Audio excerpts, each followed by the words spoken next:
don't you think new experiences Mm. can help our mind to take control of over the old thoughts? Like you mentioned about the fear, right? Fear on water.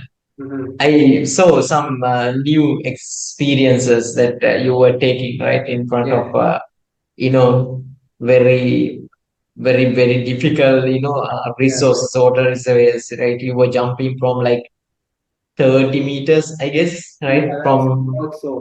maybe even above that level to Yeah. the very big water hole, right? And then the ocean, right, Yeah. with the very tight waves, right? So Yeah. you were that was your I think maybe first one or two times Yeah.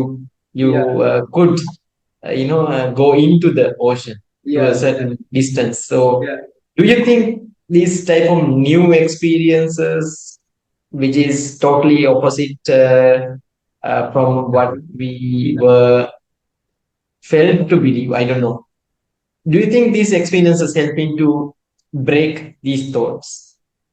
Yeah, I do think that you talked about having an external force to help you, you know.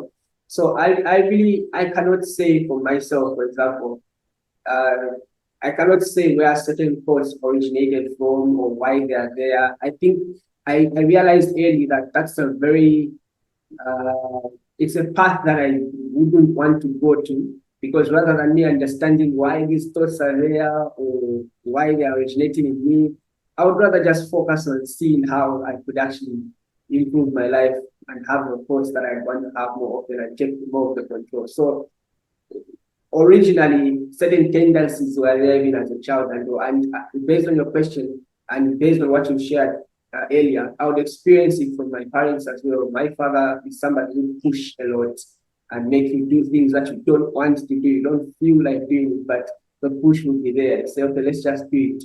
And when you do it, somehow you get to accept to say, all right, it's possible that this can be done. But still, you are still remaining with the thoughts. The thoughts are not like dying. So somehow, for you to re-experience what you experienced, you have to more remind yourself, give yourself the power to remind yourself of that experience to say, hey, I did it that time. So if I did it that time, like why can't I do it again? So Mhm. but without that experience, definitely it's harder. But when the experience is coming in, maybe because somebody pushed you, or because you went through the situation, maybe out because you didn't choose it, because sometimes you're not choosing the tough circumstances that we go through or whatever it is that we experience.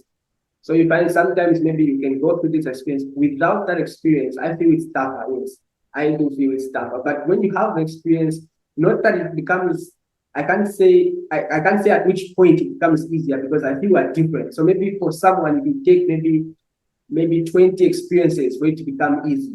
For another person, maybe it takes 30 experiences, 100 for another. So Depend on depend, the yeah, strength of the fear or the exactly, thought, yeah, right? exactly. So I feel it does contribute, but it really depends on also because it doesn't completely die. It depends as well on how fast you want to get over it. Is it something you're objectively doing? Because one thing again that I realized is with the environment that I grew up in, my father being somebody who will push you because you don't want to do probably what you're being pushed to do.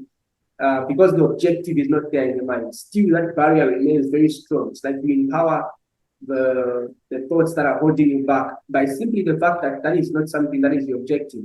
But the moment you make it your objective, you say, all right, I want to do what he's saying. Let me do it. All of a sudden, it's like you're empowering the thoughts and saying, okay, I've done it before. And when the push is there, it's even more, more enriching in that sense. So I feel the objective is also contributes. If you're being forced to do something you don't want, it's very difficult. If it's that's why I feel appreciating the experiences that we go through in life is very important, because you have no resistance from the past or fear of the future. If those things are not there, it's very easy to manage these thoughts. And the tools, I think you talked about tools. Some of the tools that to help us manage our past and our future expectations.